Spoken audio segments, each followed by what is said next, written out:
Custody में रहा हूं, सीबीआई की कस्टडी में रहा हूं और ईडी की कस्टडी में रहा हूं। और जब मैं कस्टडी में बैठता था तो बेचारों के पास, अफसरों के पास भी पूछने के लिए तो कुछ होता नहीं था। 10-15 मिनट, आधा घंटे बात करते थे। 24 घंटे कस्टडी में रखते थे तो मेरे से गप्पे मारते थे, बताते थे। फिर धीरे धीरे वो खुलने लगे, बताने लगे क्या मामला है जी, क्यों हमें करना पड़ रहा है।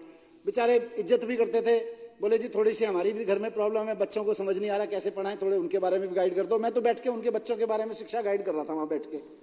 लेकिन थोड़ी बहुत जो बात हुई उनसे, थोड़ी बहुत पूछताछ के नाम पे उन्होंने कुछ का स्टेटमेंट लिए और जो बताया उन्होंने, लेकिन जब कॉन्फिडेंस में, मैं भी चौंक गया। भारतीय जनता पार्टी, सीबीआई और ईडी दोनों के पीछे पड़ी हुई थी कि यह शराब घोटाले को 10,000 करोड़ का घोटाला बनाओ।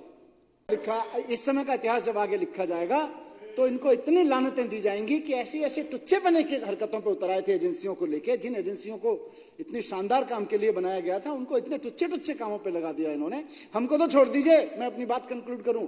हम तो चलिए यहां लड़ रहे हैं इनकी आंखों में आंख डाल के। तमिलनाडु में एक किसान, उसका बीजेपी के किसी छुटभैया नेता से झगड़ा हो गया। बीजेपी के नेता ने उसको ईडी का नोटिस दिलवा दिया, जो आतंकवादियों को दिलवाया जाता है। ऐसी ऐसी टुच्ची हरकतों पर उतर आए एजेंसियों के दुरुपयोग पे। और देश के व्याप, यहां से मैं बात शुरू की वहीं खत्म करूंगा कि हमारी तो बात फिर भी नेताओं की लड़ाई है, राजनीतिक लड़ाई है। सर कटाने के लिए निकल के आए हैं, जेल जाने से डरते नहीं है। सर भी काट देंगे तो डरेंगे नहीं। लेकिन इस देश का व्यापारी हजारों लोगों को, लाखों लोगों को नौकरियां दे रहा है, इस देश की इकोनॉमी में योगदान दे रहा है और लाखों लड़के लड़कियों को नौकरियां दे रहा है।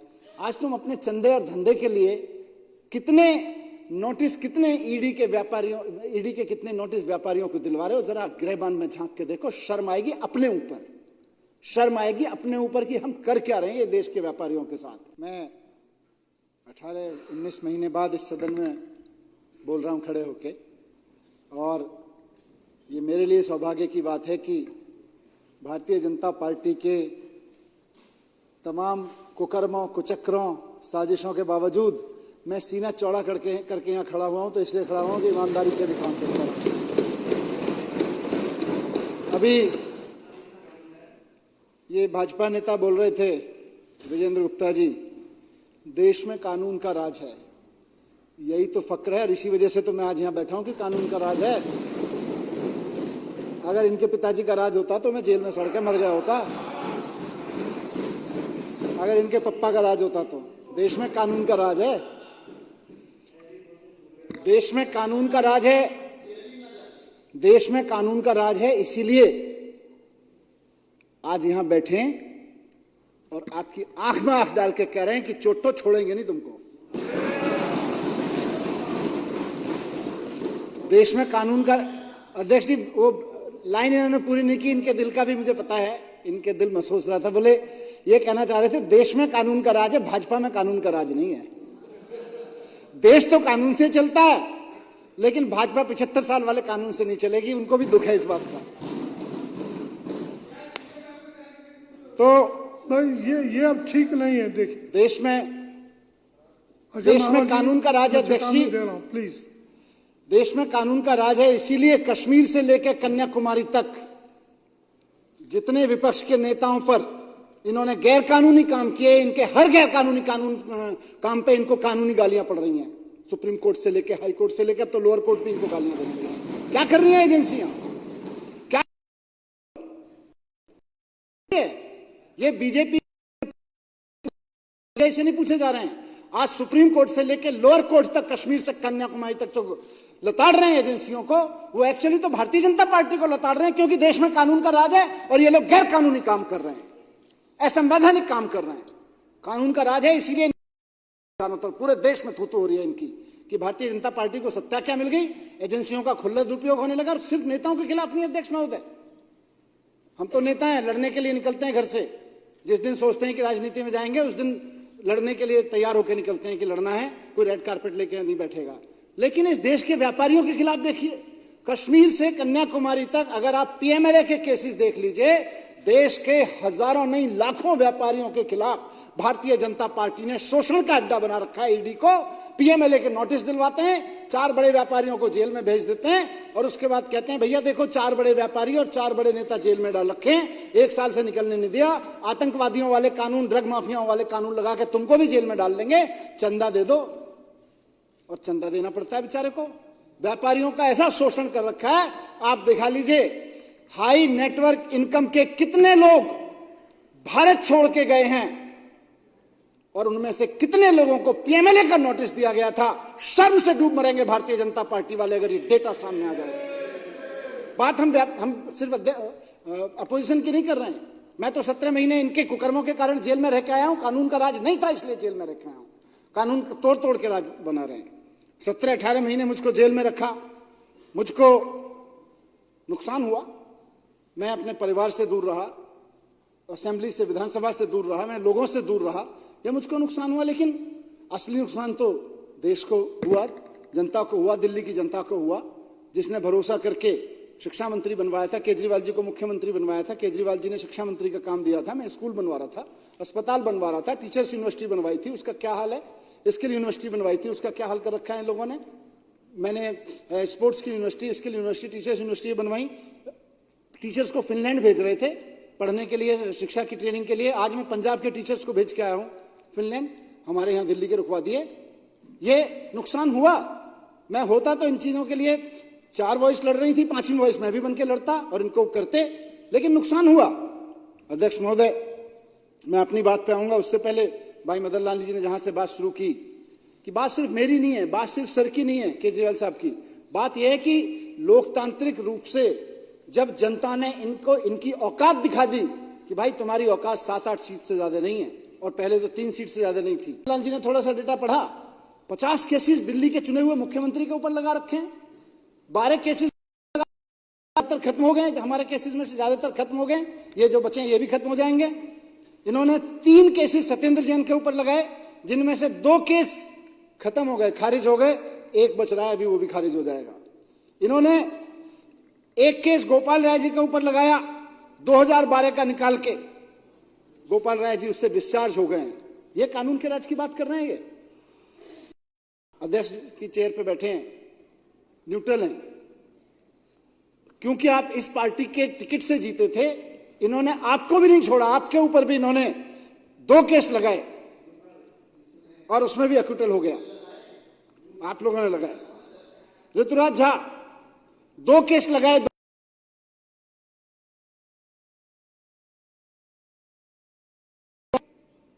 9 में से 8 में डिस्चार्ज हो चुके हैं और 1 में अभी कॉग्निजेंस लेंगे तो उसमें भी डिस्चार्ज ही निकलेंगे। जर्नैल सिंह 2 केस लगाए, दोनों में डिस्चार्ज हो चुके हैं। संजीव झा 3 केस लगाए, 2 में डिस्चार्ज हो चुके हैं, 1 अभी बाकी है, उसमें भी डिस्चार्ज होंगे। ये बता रहे हैं कानून का राज है। कौन से कानून की बात कर रहे हैं? ये सारे के सारे केसेस कौन से कानून में आते हैं?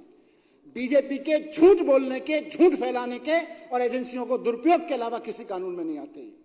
मुझको जेल भेजा, अरविंद केजरीवाल जी को जेल भेजा। हम तो स्कूल बनवा रहे थे, यहां बैठ के काम कर रहे थे। 30,000 करोड़ का बजट होता था। इसी विधानसभा में पहला बजट पास किया था 30,000 करोड़ का, और उससे पहला बजट जिस बार मैं वित्त मंत्री के रूप में बजट पेश किया, उससे पहला बजट रिकॉर्ड है विधानसभा का, उठा के देख लीजिए, 25,000 करोड़ का बजट था। और उससे पहले के बजट जो थे वो कभी 24,000 करोड़ रुपए, 23,000 करोड़। पिछले 5-7 साल हमारे आने से पहले देखेंगे तो 20,000 करोड़ से 25,000 करोड़ पहुंचने में 5-7 साल लगते थे बजट को, लेकिन केवल 5 साल के अंदर अंदर 30,000 करोड़ का बजट 75,000 करोड़ रुपए पहुंचा दिया। अगर बेईमानी करनी होती तो उसमें से अगर 0.001% कर देते, मेरी पार्टी के कई साल के लिए फंड इकट्ठा हो जाता, अध्यक्ष महोदय। लेकिन नहीं करनी थी, इसीलिए 30,000 करोड़ का जो बजट था वो धीरे धीरे करके, ईमानदारी से टैक्स कलेक्शन करके, ईमानदारी से नीतियां बनाकर, ईमानदारी से खर्च करके उसको किया, तब 30,000 करोड़ का बजट 75,000 करोड़ रुपए पहुंचा। ये एजेंसियों का दुरुपयोग करते हैं, हम कानून का सदुपयोग करते हैं, हम अपनी दी गई पावर का सदुपयोग करते हैं, इसलिए 30,000 करोड़ का बजट 75,000 करोड़ रुपए हो गया। और झूठे आरोप लगाते हैं। फिर मैं इन केसेस की डिटेल में नहीं जाऊंगा तो एक एक एमएलए खुद बता सकता है कि किस किस तरह से लगाए थे। मेरे ऊपर जो सबसे संगीन आरोप लगाया गया, मैं उसके ऊपर बात करना चाहता हूं 2 मिनट, अध्यक्ष महोदय, आपकी अनुमति से। इन्होंने मेरे ऊपर आरोप लगाया। कौन सा आरोप? बात तो कह रहे थे भ्रष्टाचार की, लेकिन आरोप कौन सा लगाया?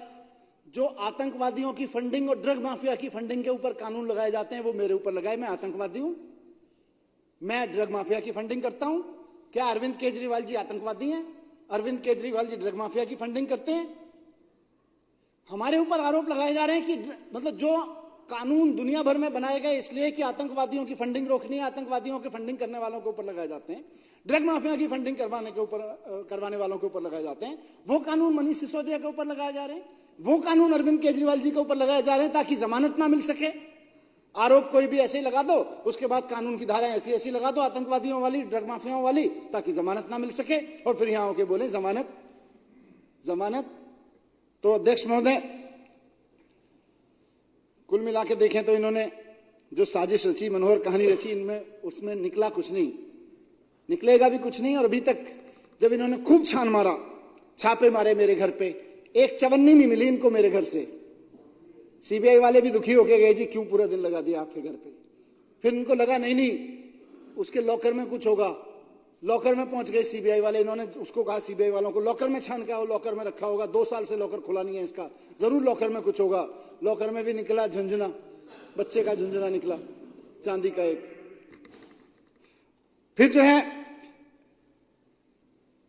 किसी ये खूब पड़ताल की इन्होंने, अफसरों से की, इधर की उधर की, मेरे गांव में ढूंढा, रिश्तेदारों से पूछा, सबसे पूछा इन्होंने, व्यापारियों से पूछा, जितने लोगों को लाइसेंस दिए गए थे सबसे पूछा, भाई किसी ने पैसे दिए?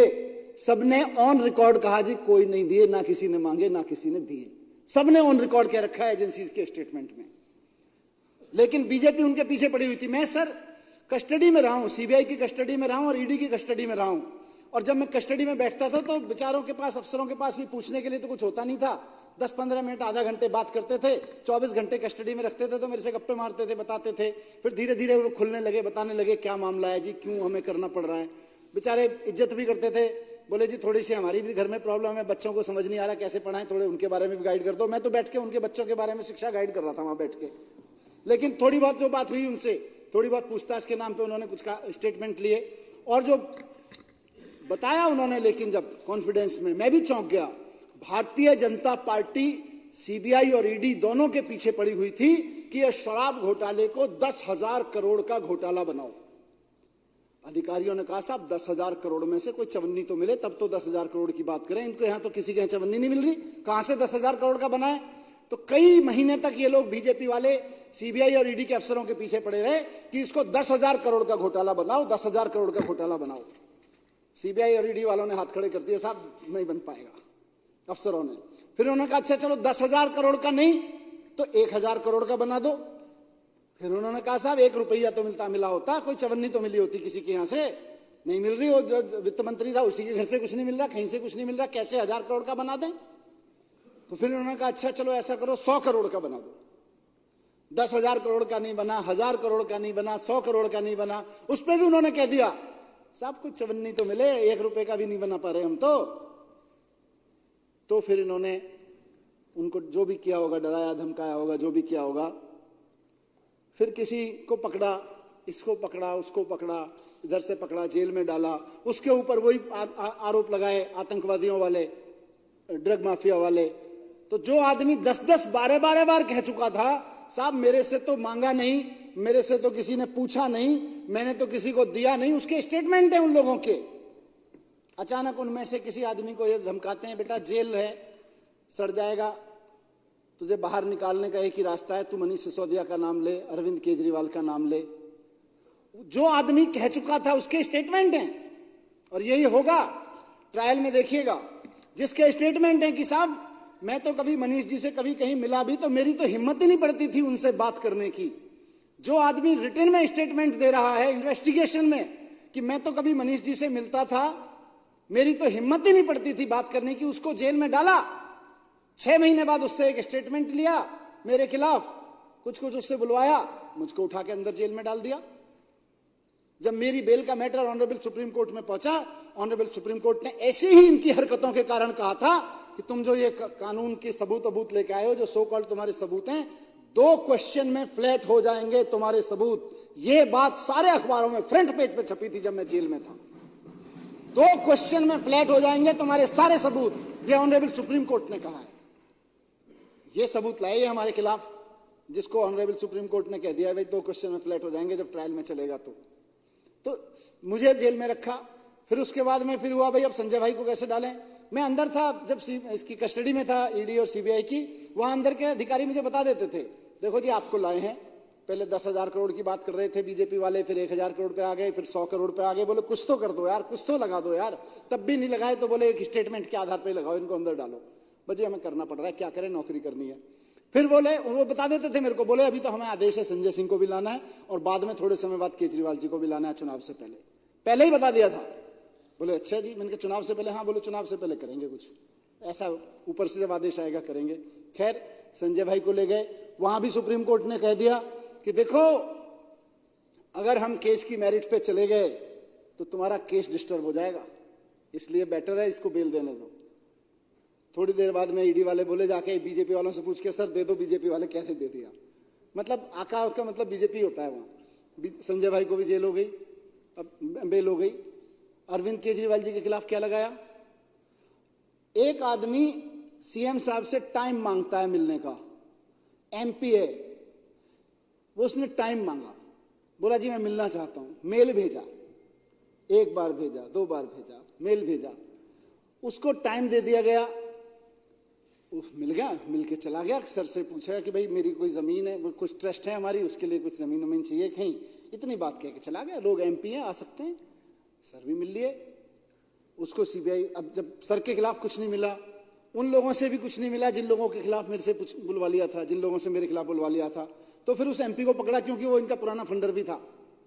उसको पकड़ा, बोले जी अब केजरीवाल जी के खिलाफ बोलो। उसको पकड़ के ले गए। उसने बोला जी मैं गया तो था मिलने। लिखित में 6 मिनट बातचीत हुई थी, 10-12 अफसर मौजूद थे बातचीत में। साहब मैं तो जमीन की बात की थी उनसे, कह के वो आ गया। फिर उसने लगा यार केजरीवाल जी को किस बहाने से पकड़ा है। अब तो ये ना 10,000 करोड़ काम कर रहा, ना 1,000 करोड़ काम कर रहा, ना 100 करोड़ काम कर रहा। मनीष सिसोदिया वाले पे भी सुप्रीम कोर्ट से कह दिया है कि ये तो क्वेश्चन 2 मिनट में फ्लैट हो जाएंगे, तुम्हारे 2 क्वेश्चन फ्लैट हो जाएंगे, अब क्या करें। तो इन्होंने उस आदमी के बेटे को गिरफ्तार किया, एमपी साहब के, और उसको 6 महीने जेल में रखा। और 6 महीने जेल में रखने के बाद उसको लालच दिया। और मैं इन्हीं का भाजपाई शब्द यूज कर रहा हूं जानबूझ के, क्योंकि ईडी वही बोलती है कोर्ट में, या ईडी वही बोलती है अपनी उसमें जो ये उसको डिक्टेट करते हैं। इन्होंने उसको शब्द को यूज किया और इनके वकील ने वहां पे वो शब्द यूज किया है कि साहब ऐसे लॉलीपॉप तो हमको देने पड़ते हैं। लॉलीपॉप दिया उसको। 6 महीने एक भाजपाई फंडर एमपी के बेटे को 6 महीने जेल में रखा, और फिर उसको, जैसा ईडी खुद मानती है, लॉलीपॉप दिया, तेरे को बचा लेंगे, तेरे को जमानत करवा देंगे, केजरीवाल जी का नाम ले दे।